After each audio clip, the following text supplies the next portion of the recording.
Hello everybody, welcome back to Mitchie's 23. Today we are going fishing. This is a good fun activity to do in South Florida. I believe if you're using a traditional fishing pole, you have to have a fishing license, but if you're using a cane pole like the one I made in my previous video, you do not have to have a license in Florida. I would double check, but I believe that's accurate. Thank you very much. Let's get started. Also, just warning, I have been fishing before, but I am not a pro.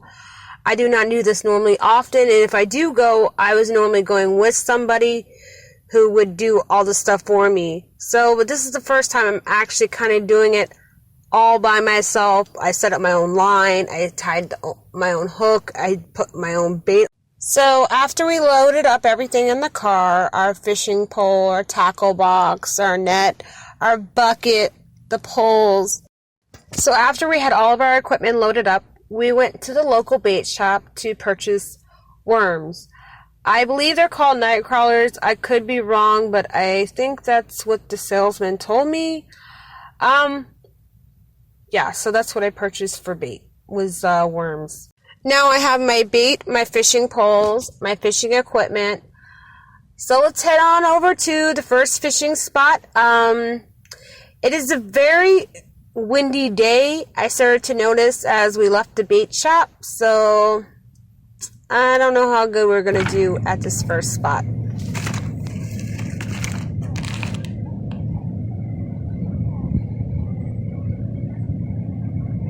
This first spot was very open, nice. Some guy was just leaving with his boat for a day. They had a boat ramp. They had a nice dock set up over the water, so we went over there. And we were there for about, I would say about 45 minutes, and we put some bait on some hooks, tossed it in the water to see what happened, or you would cast the pole into the water, or cast the line into the water, I think it's called. This location was very nice, beautiful, it was very open, but the only issue we had was it was very windy, and it was so hard to get the line to cast straight into the water. Also, when it's very windy like that, I was informed that it's very hard to catch fish because the fish are normally hiding under the dock, or they're in a different part of the water where the water is not so rough.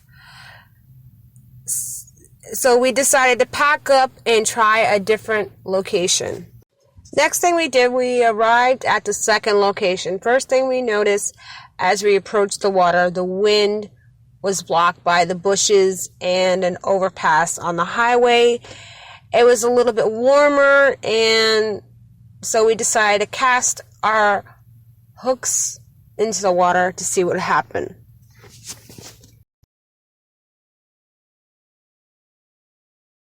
I would say once we were in the second location, about like 15 minutes later, we got our first bite.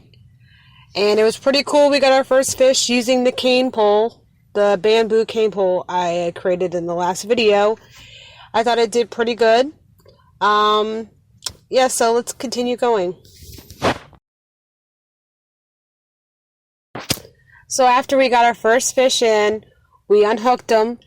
Then we released them back into the water because this is a catch and release fishing trip. I thought it was pretty cool and amazing that the fishing pole I created actually caught a fish, but we're still getting started, so we'll take about like 2 hours to see how good this location does. The second fish I caught was a bass fish. I think it was very tiny, so obviously we threw it back, but it shows you that you can actually fish with something you created, and also fishing is very relaxing if you're in a nice, calm area with nobody around. It's very, very relaxing. I would recommend it if you need something just to relax with. Try fishing. It's pretty cool. The third fish, another person on my fishing adventure actually caught the fish. She was really excited, and we got it in, and we did a catch and release also, and it was really cool. The fourth fish was the biggest fish I caught. The fish expert with me told me it was a tilapia. I really don't know too much about fish as far as what kind they are, so I'm going to have to take his word on it. It was so big. It was about the same size as my foot, but we released it along with the other ones. So I think it was pretty cool, and I think we did pretty good today. So we're about to wrap it up and head back home. Yeah, so thank you very much for watching. Please subscribe and like, and also follow me next week as I try to find the cheapest way to get a suitcase. Let's see how good we do. All right?